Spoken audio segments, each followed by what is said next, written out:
삼성전자 이재용 부회장이 오늘 새벽 뇌물공여 등의 혐의로 결국 구속영장이 발부됐습니다.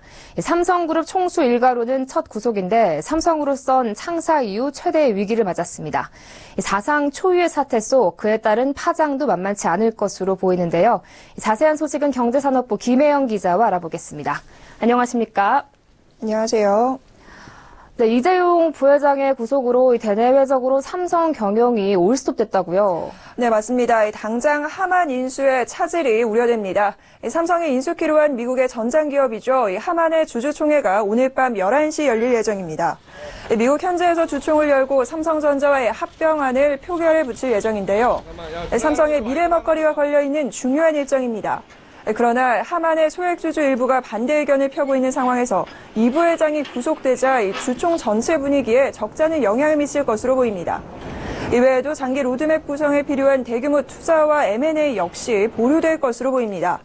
실제 이 부회장이 전면에 등장한 이후 삼성은 인공지능 플랫폼 개발업체인 비브랩스를 인수하는 등 약 3년간 15개 해외 기업을 사들이며 공격적인 미래 전략 투자에 나섰는데요. 이 부회장의 공백으로 인해 경영 전반에 차질이 생길 수 있습니다. 또 해외 부패방지법 적용 우려도 나오고 있습니다. 이 법은 미국 기업이 해외 공무원에게 뇌물을 주거나 회계 부정을 저지르는 것을 처벌하기 위해 미국이 제정한 법인데요.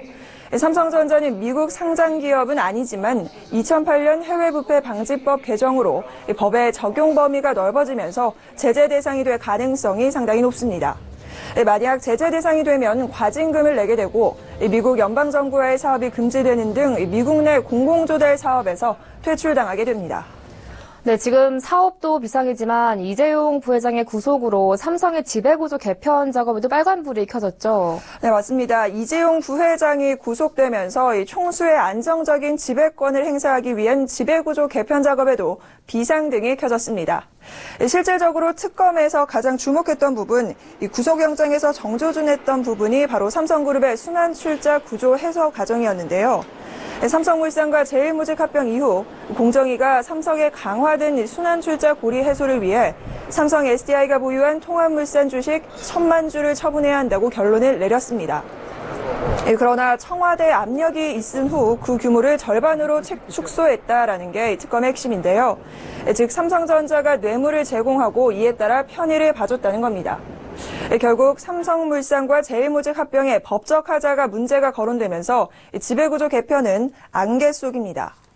앞서 삼성전자는 지난해 말 올해 상반기 지주사 전환에 대한 답을 내놓겠다라고 밝혔는데요. 이렇게 되면서 사실상 기약을 할 수 없게 됐습니다. 지주사 전환은 삼성 지배구조와 사업 개편의 가장 중요한 변곡점입니다. 삼성전자 지분율이 낮은 이 부회장 입장에서는 경영권 승계를 위해 지배구조 개편을 반드시 거쳐야 하는데요.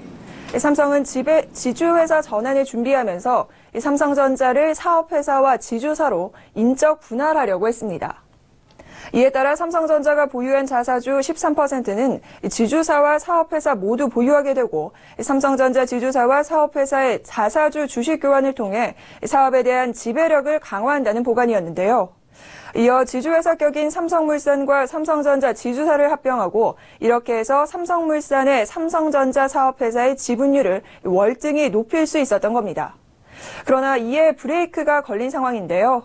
또한 지주회사 전환 과정에서 삼성생명을 중간금융지주회사로 두려고 했습니다. 그러나 중간금융지주회사 제도를 담은 공정거래법 개정안이 특검 수사에 영향을 받으면서 빠른 시일 안에 국회를 통과하기는 어려울 것으로 보입니다. 네, 지금 삼성은 이 부회장의 구속으로 사상 초유의 총수 유고 사태를 맞았는데요. 이렇게 되면 경영 판단에도 공백이 생길 수밖에 없는 건 아니겠습니까? 네, 맞습니다. 아무래도 이재용 삼성전자 부회장이 구속이 되면서 경영 판단을 내리기가 쉽지 않을 것으로 보입니다. 우리나라 재벌이 그렇듯 삼성 역시나 마찬가지인데요. 삼성 역시나 총수의 강력한 지배력 아래 전격적인 경영 판단을 내려오고 있습니다. 이에 따라 계속해서 미뤄왔던 조직 개편이나 인사 이동도 당분간은 미뤄질 수밖에 없게 됐습니다. 또한 삼성은 비상경영 체제에 돌입할 수밖에 없을 텐데요.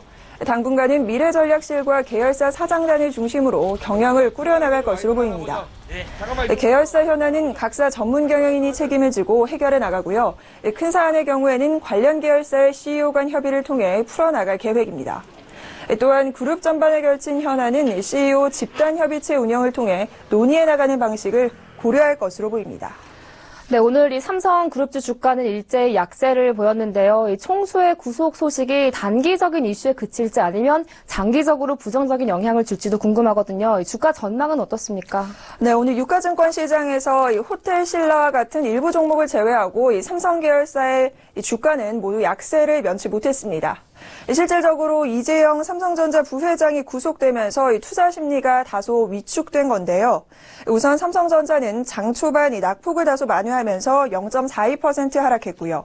삼성생명은 1.4%, 삼성화재도 1.9%대 하락 마감했습니다. 삼성물산은 2% 가까이 떨어졌고요. 이외에 삼성 SDS, 삼성카드 등도 모두 약세로 장을 마감했습니다. 시장에서는 주가 조정이 오래가지는 않을 것으로 보고 있습니다. 총수 리스크라는 게 사실 보기 나름인데요.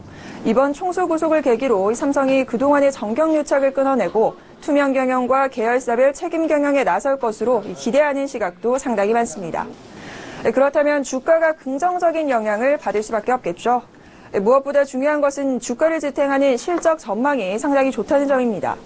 전문가들은 반도체 부분의 업황이 좋고 모바일 부분 같은 경우에는 갤럭시 S8의 출시를 앞두고 있고 또 이 디스플레이 부분 역시 애플의 8번째 스마트폰에 올레드 디스플레이를 독점 공급하기로 하는 등 주력 부문의 성장이 기대돼 주가 또한 단기 약재로 빠지더라도 중장기적으로는 회복할 것이다라고 분석하고 있는데요.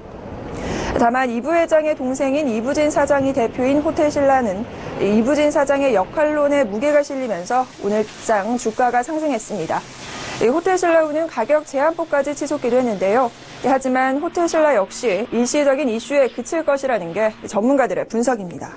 네, 재계 맏형격인 삼성 수장의 구속으로 이제 박영수 특검팀의 칼날이 또 다른 대기업으로 향할 것으로 점쳐지고 있는데요. 이 최순실 게이트와 연루된 SK, CJ, 롯데 등은 좌불 안 석일 수밖에 없을 것 같은데 앞으로 수사 일정 어떻습니까? 네, 이 재계 맏형격인 이 삼성의 수장이 결국 구속되면서 이 특검의 칼날이 최순실 게이트와 관련된 SK, CJ 등 롯데도 마찬가지고요. 이 대기업 쪽으로 이 칼날이 가지 않겠느냐 주목되고 있습니다. 문제는 특검의 수사 기간이 연장되느냐 하는 부분인데요. 특검은 지난 16일 황교안 대통령 권한대행에게 수사 기간을 30일 연장해달라라는 신청서를 제출한 바 있습니다. 황 권한대행이 뚜렷한 입장을 아직 밝히지는 않은 상황인데요. 특검 연장이 불승인된다면 28일로 특검이 끝나게 되는 만큼 자연스럽게 다른 대기업의 수사는 종료되게 됩니다.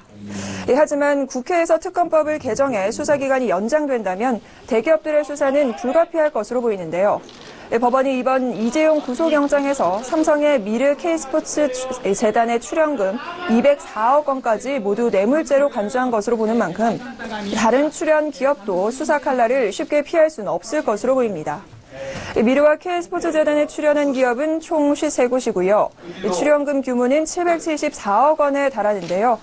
한편 더불어민주당 소속 의원 63명은 지난 6일 특검 수사 기간을 기존 70일에서 최대 120일까지 연장한 특검법 개정안을 발의해 현재 국회 법제사법위원회에 계류 중입니다.